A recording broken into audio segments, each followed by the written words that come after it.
अस्सलाम वालेकुम। ये आज हमने एक जो इसके अगर आपने थंबनेल में भी जाके देखा हो तो 6 in 1, तो हमने डिपार्टमेंट में तकरीबन 6 मेजर केसेस आज सर्जरीज़ के किए हैं। तकरीबन हमारी 10 से 12 की लिस्ट थी, जिसमें मेजर सर्जरीज़ में आज हमारी 2 टोटल नी रिप्लेसमेंट्स थी, एक स्पाइन सर्जरी थी, एक पीडियाट्रिक डीडीएच था। वो अल्हम्दुलिल्लाह हमें क्लोज़ करने में, क्योंकि लेस दैन 1 ईयर की बच्ची थी तो उसको हमने क्लोज़ रिड्यूस करके स्पाइका दे दिया। लेकिन उसका आर्थ्रोग्राम मैं आपसे ज़रूर डिस्कस करूँगा कि आर्थ्रोग्राम हमने उसका किया तो दैट वाज कंटेन्ड। उसके बाद हमने स्पाइन सर्जरी की, उसके बाद हमने एक आर्थोस्कोपी की और एक ACL कस। बहुत शुक्रिया। अगर आप हमारे चैनल पर नए हैं तो इसको सब्सक्राइब कर लें ताकि आपको ये इंफॉर्मेटिव वीडियोस बर वक्त मिलती रहें।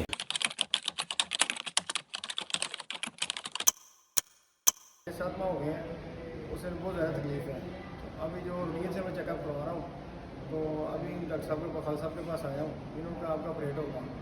तो अभी इंशाल्लाह कल जो है ना मेरा ऑपरेट है। This is a 55 years old male patient with the complaint of bilateral knee pain. What I feel because he came to me now, मेरा ये ख्याल है कि इसमें रूमेटॉइड आर्थराइटिस के ये पेशेंट थे। इन्होंने ट्रीटमेंट नहीं ली, मुख्तलिफ हकीमों से ये ट्रीटमेंट कराते रहे हैं, जिसकी वजह से इनके जॉइंट्स बहुत जल्दी ख़राब हो गए। तो अभी हम उनका प्री ऑपरेटिव एक्सरेज अगर डिस्कस करें तो इसमें देखें कि ये इनका राइट नी है, ये लेफ्ट नी है। दोनों नीज़ में अगर आप एग्जामिन करें तो ये जॉइंट स्पेस रिड्यूस हो गई है। ये मीडियल साइड की जॉइंट स्पेस है, ये काफ़ी रिड्यूस्ड है। राइट साइड पे भी ये रिड्यूस्ड है। ये उसकी लेटरल साइड नज़र आ रही है, जिसमें ये जो ब्लैकनिंग नज़र आती है, इट मीन्स कि यहाँ पे कार्टिलेज मौजूद है। और जो अंदर की साइड पे कार्टिलेज ख़त्म होती गई है और कोने ज़्यादा निकलते गए हैं, ठीक है, बोन्स थोड़ी सी प्रोमिनेंट होती गई हैं। लेटरल व्यू में अगर आप देखें तो ये इनकी पैटेलोफेमोरल आर्टिकुलेशन है, ये फीमर है, ये पैटेला की बोन है जिसे हम चपनी की हड्डी कहते हैं। और अगर हम राइट साइड पे देखें तो वो यहाँ भी नज़र आ रही है कि, और इनकी ये स्पेस भी नैरो हो गई हुई है और यहाँ पे उनके ऑस्टियोफाइट्स बनना शुरू हो गए हुए हैं। इस साइड पे भी ये ऑस्टियोफाइट्स हैं, पीछे भी ये ऑस्टियोफाइट्स बने हुए हैं। So this is a case of grade 3 osteoarthritis with severe pain, and most likely this is inflammatory type of osteoarthritis.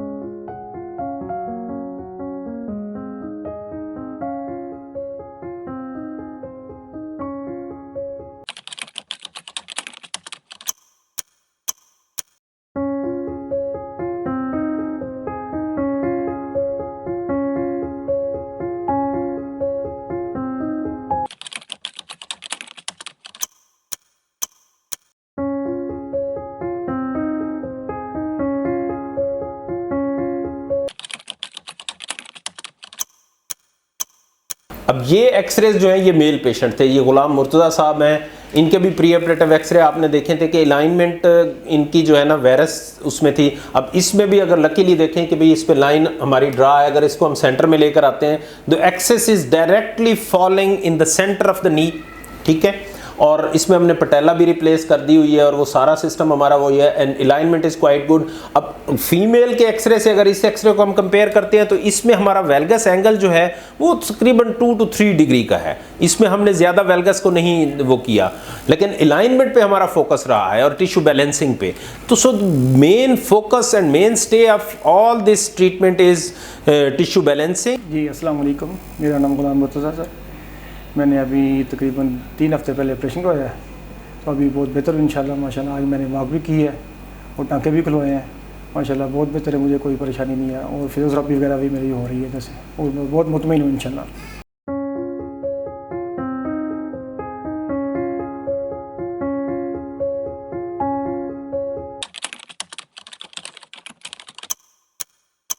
जी मुझे 5-6 साल से घुटनों की बहुत शदीद तकलीफ़ है। तो पहले तो मुझे पता ही नहीं था, अब मुझे पता चला कि ये हड्डियाँ चेंज भी हो जाते हैं, ऑपरेशन भी हो जाता है। अब मैं इस हॉस्पिटल में आई हूँ, अल्लाह करे कल मेरी सर्जरी है। Today we are going to discuss another case of osteoarthritis, severe osteoarthritis, which is not known case of rheumatoid. The previous one which I have discussed was of a case of rheumatoid arthritis. ये जो female हैं इनमें she is 50 years old with no comorbidities. और इनका severe osteoarthritis है। She is 60 years old. और अगर हम एक्सरेज में देखें तो ये there is no space left, ठीक है, on both sides. This is right side, this is left side, and you can well imagine this is the lateral compartment of the left knee, जिसमें हम आप वो कर सकते हैं अप्रिशिएट कि ये मीडियल साइड पे बिल्कुल स्पेस नहीं है, and bone is articulating with the bone, and patient is having severe crepitus and severe inflammation. And on the right side there is space left on the lateral side, but there is no space on the medial side, and there is some invagination as well, which on the lateral x-ray we can well imagine. हमने इसकी पहले X-rays discuss किए होते, pre operative X-rays. अब post operative, अगर pre operative को और post operative को हम कंपेयर करें तो देखा जाए तो ये देखें कि ये नी हमने रिप्लेस किया है, and the alignment you can well imagine. अब इसमें अलाइनमेंट में अगर हम वो करें तो ये तकरीबन 7 to 10 डिग्री की इसमें वेलगस है, because she was a female patient. तो फीमेल पेशेंट में हम थोड़ा सा वेलगस एंगल को ज़्यादा रखते हैं, मेल पेशेंट में हमें वेलगस एंगल को थोड़ा कंट्रोल करना पड़ता है। तो ये alignment is really good and the patient was quite comfortable. हम इसके पोस्ट ऑपरेटिव आपको वीडियोज़ और उनके कमेंट्स और उनके जो व्यूज़ हैं वो भी आपसे डिस्कस करेंगे।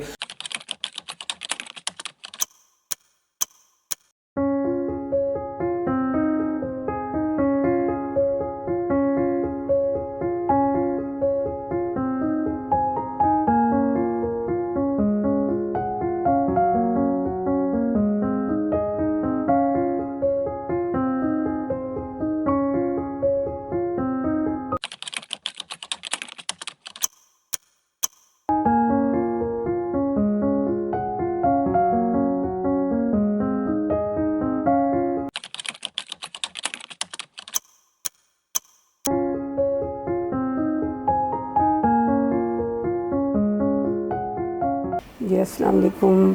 15 को हुआ है मेरा ऑपरेशन, 15 मई को। और अब अल्हम्दुलिल्लाह मैं 5 साल से बड़ी तकलीफ़ में थी। अल्हम्दुलिल्लाह जिस मेरी टांग का ऑपरेशन हुआ है वो बिल्कुल ठीक है। अब मैं चल सकती हूँ सपोर्ट से और बगैर सपोर्ट के। शुक्र अल्हम्दुलिल्लाह। आज मेरे टांके भी निकल गए हैं, अल्लाह पाक का ख़ास करम है। हॉस्पिटल वालों ने अच्छा तावन किया है, शुक्र अल्हम्दुलिल्लाह। अब मैं ठीक हूँ।